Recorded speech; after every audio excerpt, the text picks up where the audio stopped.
Hey guys, it is February and we're talking science today, and I have two confessionals right off the bat. The first is that it's February and I'm still not loving school. It's just really hard to get through school in these months. I am doing it. We are pressing forward. If you are struggling though, just know you're not alone. It is very normal to really struggle through homeschooling in January and February, especially if this is your first or your second year and you feel like I must be doing it wrong, and it was so much fun in the beginning and maybe everything's gone to pot and it's clearly I'm just not a good homeschooling mom. No, it's January, it's February. This is normal. It's going to get better. In fact, it's going to get better really soon. In March, it starts getting much better, and then things just continue becoming better and better as time goes on. So if you're having a rough go right now, just know that's normal and it's going to end. It will end soon. And the other confession I have is that this is terrible timing to be learning about birds. I created this system of learning about science this year based on Marlene Peterson's Libraries of Hope, and she kind of outlines creation is how she did it. She broke up each of the months into the creation periods, and so now we're on the creation of the birds, which is cool, but February is not cool. Like, there are no birds here, they're all gone, and there's nothing you can do to go watch birds or anything. We are actually going to, for our field trip this month, we're going to a bird sanctuary. I don't know if there are going to be any birds there. This might be a terrible plan, but we're going to do it anyway because it's on the calendar. We're doing it. So, okay, those are my two confessionals. I don't know if this is going to be just really not helpful for anybody, or hey, maybe you'll look at this later and say, we're just going to pin this video and we'll do it later when the birds come back. That sounds great. So here's what we're going to do. Week number 1, we're going to learn all about beaks because I think it's John Muir was talking about the different types of beaks that birds have, and he's an artist. So he's discussing the eye line and how a bird's eye is on the same line as its beak so that it can actually see its food while it's going to peck it. And I thought that was really fascinating, especially in drawing. It helps keep things lined up. But it's also really interesting to understand that beaks play such a vitally important role in everything a bird does, right? It affects pretty much every aspect of its life. And so we are going to be talking a lot about beaks this week. We're going to start with the inspiring question. I think it's a curiosity question. I don't know. Birds can eat whenever they want, and they can digest it later. But how does a bird chew its food? It does not have teeth. And if you look at its beak, it's just not awesome for chewing things. So how does it do that? So you can kind of get into how birds, is that a gullet? Is that right? How it works and how they can swallow some rocks, and the rocks can actually act as the teeth to grind up all of the food for the birds. Then I'm going to get a DK book just called Birds from our library. I haven't picked out the pages for that yet because I don't know, somebody's had it on hold forever. So I don't know the exact pages, but by the time I get it, I'll just be able to pick out the pages that have to do with beaks. And then we're going to watch a video called Bird Beaks, and an activity. We're going to get a fork, a chopstick, and a spoon, and we're going to eat some different types of food. Maybe we're going to try to eat Jell-O, or we might try to pick up little popcorn kernels. And actually, while I'm thinking about it, we might actually read Aesop's fable about the bird and how it wanted to get the drink of water and it couldn't because the cistern was all thin, and so it just put rocks down into the water vessel until the water could rise up, and then it could drink the water out from there. So that might be a good little story having to do with bird beaks as well.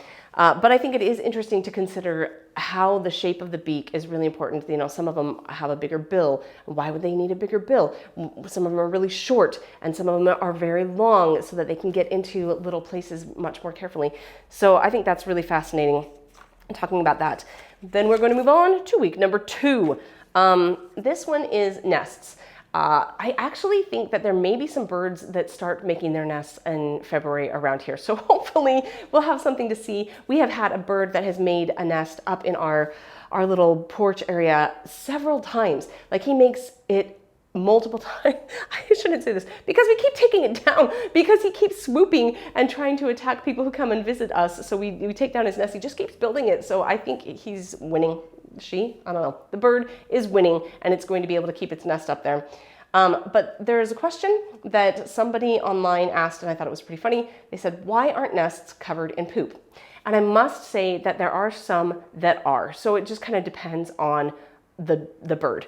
But we'll get into that bird book for a couple of pages there. Then there is a video just titled that, Why Aren't Nests Covered in Poop? And talking about all the different ways that birds function that maybe you didn't think about on the surface of it. Then we're going to have the kids build a nest.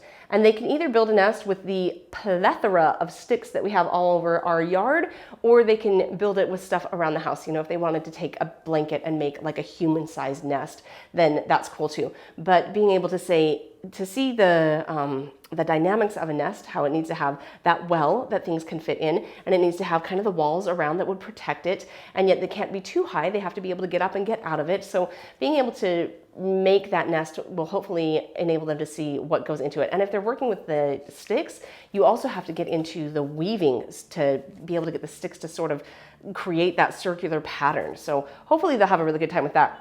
And then we'll move on to week number 3.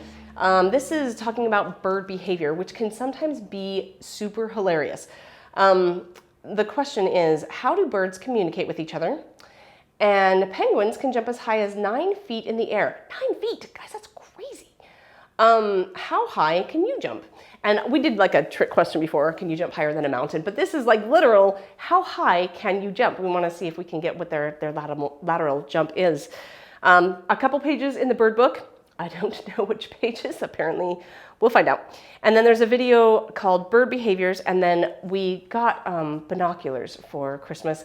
And so we're just gonna go to a park and we're going to see if we can find some birds, or even in our yard, we have like a lot of trees around here, be able to bird watch a little bit and see what the birds are doing, specifically how they interact with the squirrels, because our squirrels pretty much dominate our yard. So it will be interesting to see how those guys create space for each other. And then we're going to do one more week, which is all about wings. So kind of the quintessential things about birds is they've got cool beaks and they've got cool wings.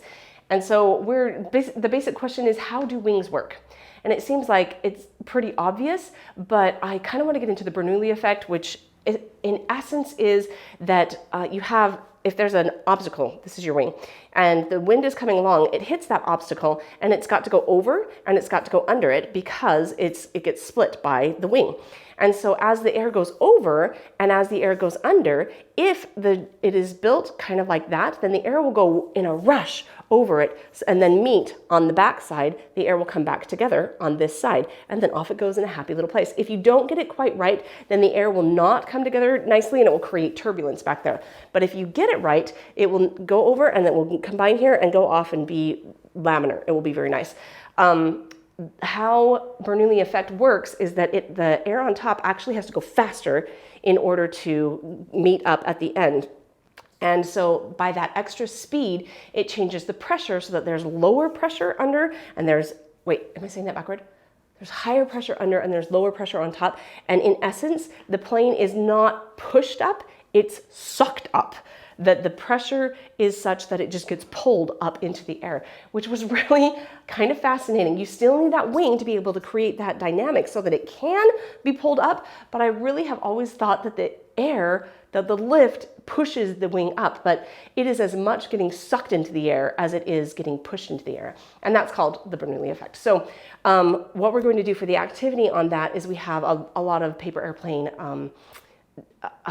patterns that they can use. And so we're going to make a bunch of different types of airplanes, darts, and you can do the little circle one, and just a lot of different airplanes so that you can see how wind goes around and functions in a paper airplane. And then we're going to take our fan and set it so that it is pointed straight up. And then we're just going to kind of fly our planes over that wind and see what happens. And then, maybe we'll put the plane so that they are standing on top of the fan and push it up and see, well, how does that affect things? How does that, when the wind is going in a specific direction, how does that create lift or thrust, depending on how you're using it? And then I'm also kind of curious to see if they can figure out which way you want to be flying when it comes to, if you're an airplane, do you fly into the wind to take off, or do you want to fly with the wind? Is the wind more useful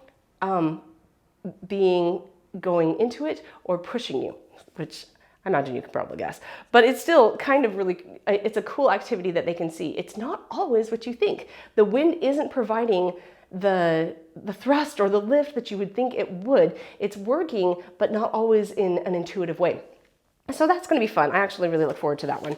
And that is the end of learning about birds. Then we're going to move into March where we're learning about animals, and hopefully I'm just going to be in a much better headspace because March is just a happier, lighter month. I hope that this has been a good month for you. And I hope that even if it's been a bad month, that you just know that's normal and it's going to end. It's going to get much better soon. And it's okay to take a break and to do a reset and to say, we're just really going to focus on reading things together. Or if it's like vitally important to you that you be pressing forward in all the academic stuff, maybe find some videos that are going to teach this academic stuff. Whatever works for you, just know that this is normal to have a hard time in these months of January, February, and it's equally normal to start feeling a lot better in March. So almost there, we're gonna make it, it's gonna be fine, it's gonna be good. You are doing really, really important things as a mom and as a dad. Your influence is immeasurable and it is super important. You're doing a much better job than you think you are. You're doing a much more impactful thing than you think you are. You're really, really doing great. Keep it up, and I will see you on the next one.